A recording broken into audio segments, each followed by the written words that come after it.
ஒரே மாதத்தில் 4 நாட்களுக்கு முன்னால் 43 டிகிரி செல்சியஸ் பதிவாகுது. அதுக்கடுத்து ஒரு 4 நாள் கழித்து 13 சென்டிமீட்டர் மழை அதே இடத்தில் பதிவாகுது. இந்த எக்ஸ்ட்ரீம்ஸ் தான் புதிய இயல்பாக, இந்த கடுமையான விளைவுகள் தான் புதிய இயல்பாக நியூ நார்மலாக இருக்க போது. இதற்கு நாம் எப்படி தகவமைத்துக் கொள்ளப் போகிறோம் தான் என்பதுதான் இந்த 22ஆம் நூற்றாண்டின் மனித குலத்தின் முன்னால் உள்ள மிகப்பெரிய சவாலாக நாங்கள் பார்க்கிறோம்.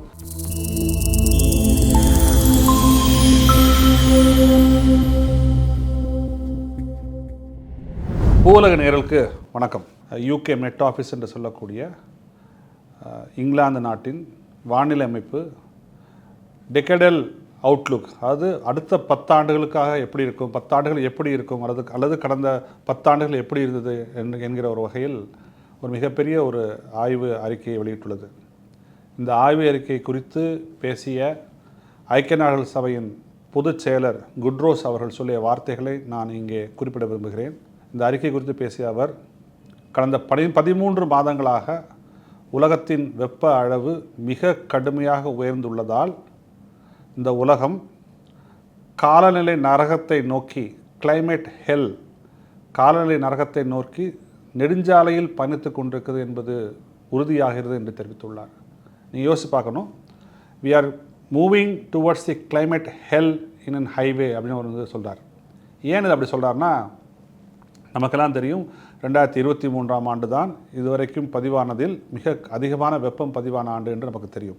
ஆனால் இந்த 10 ஆண்டுகளுக்கான ஆய்விற்கு என்ன சொல்கிறது என்றால், வருகிற 2028க்குள் புவியின் சராசரி வெப்பநிலை, அதாவது தொழில்புரட்சி ஆரம்பித்த காலத்தில் இருந்ததை விட இப்பொழுது புவியின் சராசரி வெப்பநிலை 1.5 டிகிரியை தாண்டுவதற்கு 80% வாய்ப்பு இருப்பதாக அந்த ஆய்விற்கு சொல்லுது.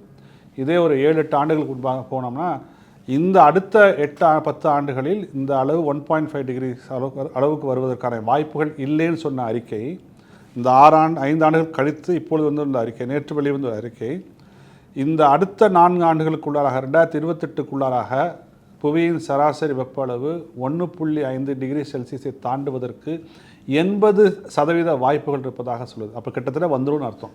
அது மட்டுமல்ல, 2024லேருந்து 2028 அந்த 4 ஆண்டுகளும், டெக்கடேலுங்கிற போது 2018லேருந்து 2028 வரைக்குமான அந்த 10 ஆண்டுகள் குறித்தான அறிக்கை தான் இந்த அறிக்கை. இந்த 2024லேருந்து 2028 வரைக்கும் நிரந்தரமாக 1.5 டிகிரிஸை உலகம் தாண்டுவதற்கான வாய்ப்பு 47% இருப்பதாக அந்த ஆய்வறிக்கை சொல்லுது. நீங்கள் 1.5 டிகிரிஸ் தான் பாரிஸ் ஒப்பந்தத்தை படி மிக மிக முக்கியமான ஒரு அளவுகோல். அதை இந்த உலகம் தற்காலிகமாவது, அது டெம்பரரியாவது, 4 ஆண்டுகளுக்காவது நிச்சயமாக தொட்டுவிடும் என்று இந்த அறிக்கையை சொல்லும்பொழுது நிச்சயமாக பதபதைக்க வைக்கிறது. அது மட்டும் இல்லாமல் இந்த 2024 தான் 2023ஐ விட அதிகமான வெப்பமாக பதிவாக்கான வாய்ப்புகள் இருப்பதாகவும் அந்த ஆய்வறிக்கை வந்து நமக்கு வந்து சொல்லுது. இதில் முக்கியமான விஷயம் என்னென்னா, டெம்பரரியாக கூட அந்த 1.5 டிகிரிஸ் போயிடலாம். ஆனால் வரக்கூடிய ஆண்டுகளில் எந்த மாதிரியான விளைவுகளை நாம் சந்திக்கப் போகிறோம், எவ்வளவு வெப்ப அளவு உயர்வை நாம் சந்திக்கப் போகிறோம் என்பதை ஒரு குறியிட்டு காட்டும் விதமாகத்தான் இந்த அறிக்கையை நாம் வந்து பார்க்க முடியும். இப்பொழுதும் உலகம் பசுமை இல்ல குடிவாயுக்களை வெளியிட்டு கொண்டு தான் இருக்கிறது, மிக அதிகமாக வெளியிட்டு கொண்டு தான் இருக்கிறது. நாம் இன்னும் கார்பனை வெளியிட்டு தான் வந்திருக்கிறோம், இன்னமும் நாம் வந்து புதைபடிம எரிபொருளை பயன்படுத்தி தான் வந்திருக்கிறோம். இது நிச்சயமாக ஒரு மிகப்பெரிய பேரழிவுக்கு விட்டு செல்லும் என்று இந்த அறிக்கையை வெளியிட்டு பேசிய குட்ரோஸ் அவர்கள் தெரிவித்துள்ளார்கள். கடந்த ஒரு வாரத்தில் மட்டும், இந்தியாவில் கடந்த ஒரு வாரத்தில் மட்டும் கிட்டத்தட்ட 250க்கும் மேற்பட்டோர் வெப்ப அலைகளால் உயிரிழந்துள்ளார்கள். நீ யோசிச்சு பாருங்கள், ஒரு 10 நாளில் ஒரு 250 பேர் வெப்ப அலைகளால் உயர்ந்திருக்கிறாங்கன்னா எவ்வளோ பெரிய ஒரு பேடர் என்பதை நாம் புரிந்து கொள்ள வேண்டும். அதுவும் குறிப்பாக அந்த 250 பேரில் 25 பேர் தேர்தல் பணி செய்த அதிகாரிகள், போல் ஆஃபீஸர்ஸ். அப்போ அவர் நிச்சயமாக வந்து அவருக்கு வந்து ஏதாவது ஒரு மேற்கூரை இருந்திருக்கும், அவருக்கு ஏதாவது ஒரு வாய்ப்பு வசதிகள் இருந்திருக்கும். அப்படி இருந்தும் அவர்கள் உயிரிழக்கிறார்கள் என்றால் நிச்சயமாக நமக்கு தெரியும் இந்த வெப்ப அலைகளின் தாக்கம் மிக கடுமையானதாக இருந்திருக்கும் என்பதை நாம் சொல்லித் தெரிய வேண்டியதில்லை.